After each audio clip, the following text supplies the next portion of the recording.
जब सरकार गिराई गई थी षड्यंत्र करके, तो एक शब्द का उपयोग चलन में आया था जिस पर सारे गद्दारों ने, लोकतंत्र के हत्यारों ने, उसमें संलग्न सारे सरगनाओं ने एक ही बात बोली थी और ये कहा था कि मध्य प्रदेश की सेवा, जन सेवा करने के लिए हमने ये गद्दारी की है, ये कृत्य किया है, ये लोकतंत्र की हत्या की है। 3 दिन पहले प्रदेश के मुख्यमंत्री जी ने उन्हीं गिरोह के लोगों को कहा कि जब तक सत्ता है तब तक ही ये मौज मस्ती और ये आव भाव है, ये आगे पीछे प्रशासन है, तब तक ही आपकी मान और सम्मान है, ये चली जाएगी तो सब चला जाएगा। तो इसलिए चुनाव में गंभीरता से लगो। वो सरगना, वो गिरोह लोकतंत्र के हत्यारों का जब बताता था प्रदेश की जनता को कि हम सेवा के लिए हमने ये कृत्य किया, और आज बताता है कि मौज मस्ती के लिए हमें सत्ता हथियानी है। मैं मानता हूं कि इनका असली चेहरा सामने आया है। आप देखो, कोविड की महामारी है, कोविड की महामारी में लगभग 325 परिवार के लोग मौत के गाल में चले गए और लगभग 24,000 परिवारजन इसकी महामारी के चपेट में आए। आपको देखोगे कि जिस परिवार में कोविड का मरीज हो गया या जिस परिवार में कोविड का संक्रमण फैल गया, उस परिवार की वेदना को समझो। वो वेदना क्या है? हॉस्पिटल में बेड नहीं मिल रहा है, दवाई नहीं मिल रही है, ढंग से खाना नहीं मिल रहा है, हॉस्पिटल में जो भर्ती उनको कीड़ों का, काकरोच का खाना मिल रहा है, और सरकार ने एक तरह से उन परिवार वालों को, मध्य प्रदेश की जनता को कह दिया आपको मरना है मर जाओ, हम अब आपका साथ नहीं दे सकते। ये बार बार इस प्रदेश के मुख्यमंत्री ने स्पष्ट माइक के सामने, चैनल के सामने, टीवी के सामने कहा।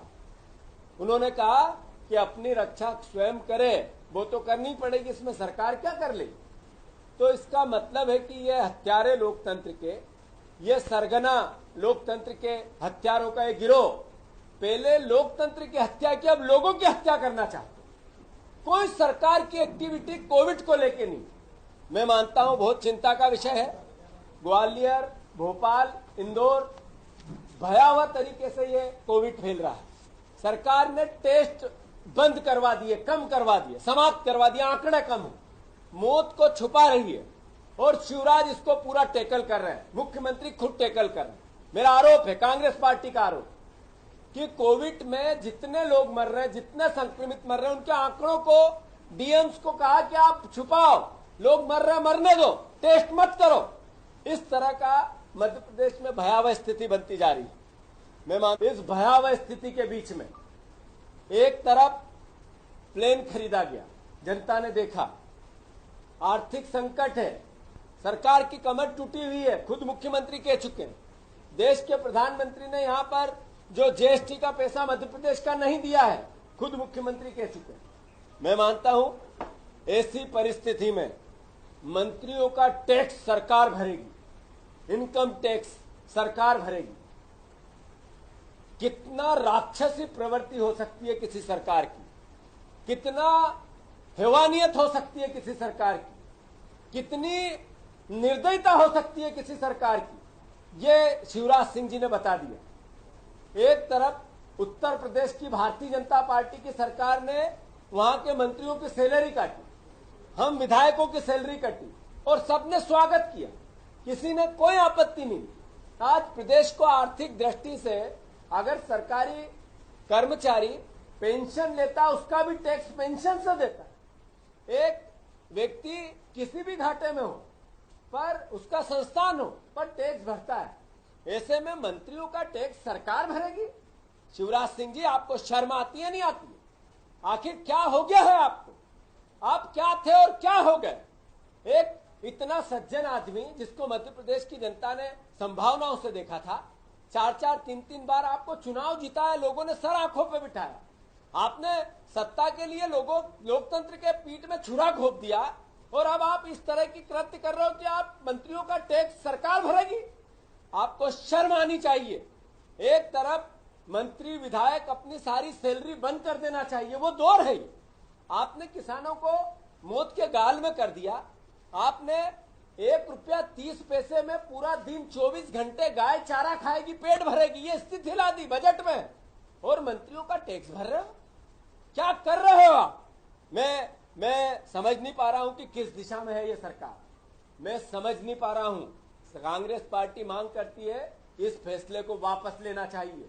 इस पैसे से गाय का चारे का पैसा बढ़ाना चाहिए। जो गाय माता 1000 से ज्यादा कमलनाथ जी ने गाय की सेवा के लिए गौशालाएं बनाई, उनके बजट को बढ़ाना चाहिए। कोविड के लोग दर दर बिना इलाज में मर रहे हैं, भटक रहे हैं। जो व्यक्ति भर्ती हो जाता है, अपना घर बेच के अपना इलाज कराता, तब जाकर उसकी परिस्थिति बनती, उसमें इस पैसे को खर्च कीजिए। आपका प्लेन 2 साल बाद भी आ जाता तो चलता। आपका ये इनकम टैक्स, यही मंत्री जो चुनाव जीते नहीं, चुनाव में विधायक है नहीं, और इनको आप सैलरी दे रहे हो, जो अभी मंत्रालय का काम कुछ करते नहीं है, अपना चुनाव जीतने के लिए जनता की दर बदर भीड़ करते रहते हैं, शोभा यात्रा निकालते रहते हैं, बड़ी बड़ी मीटिंग करते रहते हैं, सरकारी आयोजन बनाते रहते हैं, और वो उसके कारण संक्रमित लोग होते रहते हैं, लोग मरते रहते हैं, उनका टैक्स आप भरोगे। शर्म आनी चाहिए। मैं मानता हूं कि कितनी बड़ी बात एफसीआई चावल खरीदता है। एफसीआई चावल वही चावल खरीदते हैं जो चावल की क्वालिटी, उसके नाम्स होते हैं। चावल की क्वालिटी के नाम्स के अनुसार एफसीआई खराब चावल को रिजेक्ट कर देता है।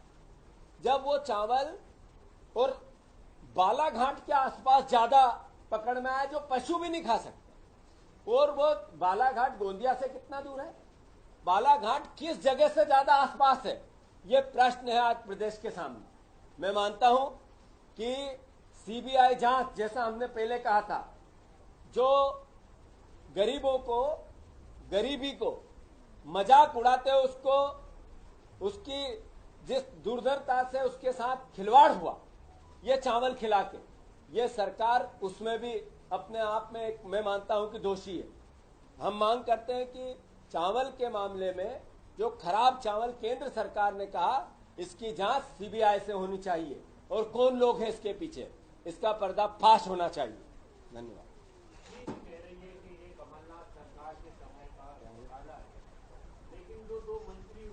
जब हमने कहा कि सीबीआई से जांच होनी चाहिए, आरोप लगाने से, बोलने से, मुंह चलाने से और सरकार चलाने में अंतर है, कमलनाथ कहते हैं। जब क्लियर हुआ, सीबीआई से जांच कराओ, कौन दोषी है। सगा भाई क्यों ना हो किसी का, सगा दोस्त क्यों नहीं हो किसी का, गरीब के पेट में पशुओं का चावल चला गया, इससे दुर्दशा क्या हो सकती है। सीबीआई जांच कराए सरकार, कुछ छोड़ा ही नहीं मैंने, प्रश्न बनते नहीं। चला,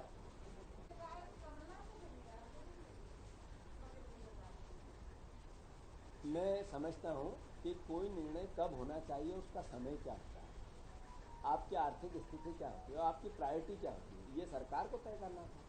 ये क्या आंखों में काला चश्मा पहन के सरकार चला रहे हो।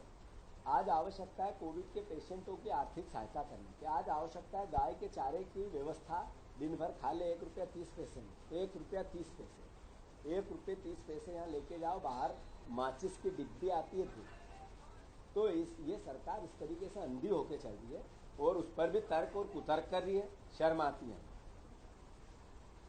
ठीक है, जो आपकी सरकार ने बजट 22 करोड़ से लगभग तय किया था, स्वराज सरकार ने 1,33,000 रुपये। ये धार्मिक भावनाओं के साथ चुनाव लड़ने, लोगों की भावनाओं से खेलने वाली सरकार है। आप जितनी भी इसके बजट के प्रोविजन देखो, राम वन पथ गमन में 1 लाख रुपया कमलनाथ जी ने एक प्रोसेस बनाया था कि 3 साल में उसकी कंप्लीट हो और उसकी प्लानिंग हो। भगवान राम के प्रति आस्था का विषय था। गाय के लिए 1 रुपया 30 पैसा चारे का, 1000 से ज्यादा गौशालाएं कमलनाथ जी ने बनाई, ये आस्था का विषय था। इस सरकार की करनी और कथनी को देखें आप, मंदिरों के रखरखाव, निर्माण और उनकी सेवा के लिए बजट शून्य, केवल भाषण। ये भाषण, विज्ञापन, हेडलाइन वाले मुख्यमंत्री सिर्फ लोगों को बरगला रहे हैं। समय आ गया है, चुनाव होंगे, ये जाएंगे, कमलनाथ आएंगे, फिर सेवा, जन सेवा होगी। हो गया आज का। आर्थिक संकट जब सरकार गिराई गई थी षड्यंत्र करके, तो एक शब्द का उपयोग चलन में आया था, जिस पर सारे गद्दारों ने, लोकतंत्र के हत्यारों ने, उसमें संलग्न सारे सरगनाओं ने एक ही बात बोली थी और ये कहा था कि मध्य प्रदेश की सेवा, जन सेवा करने के लिए हमने ये गद्दारी की है, ये कृत्य किया है, ये लोकतंत्र की हत्या की है। 3 दिन पहले प्रदेश के मुख्यमंत्री जी ने उन्हीं गिरोह के लोगों को कहा कि जब तक सत्ता है तब तक ही ये मौज मस्ती और ये आव भाव है, ये आगे पीछे प्रशासन है, तब तक ही आपकी मान और सम्मान है, ये चली जाएगी तो सब चला जाएगा। तो इसलिए चुनाव में गंभीरता से लगो। वो सरगना, वो गिरोह लोकतंत्र के हत्यारों का जब बताता था प्रदेश की जनता को कि हम सेवा के लिए हमने ये कृत्य किया, और आज बताता है कि मौज मस्ती के लिए हमें सत्ता हथियानी है। मैं मानता हूं कि इनका असली चेहरा सामने आया है। आप देखो, कोविड की महामारी है, कोविड की महामारी में लगभग 325 परिवार के लोग मौत के गाल में चले गए और लगभग 24,000 परिवारजन इसकी महामारी के चपेट में आए।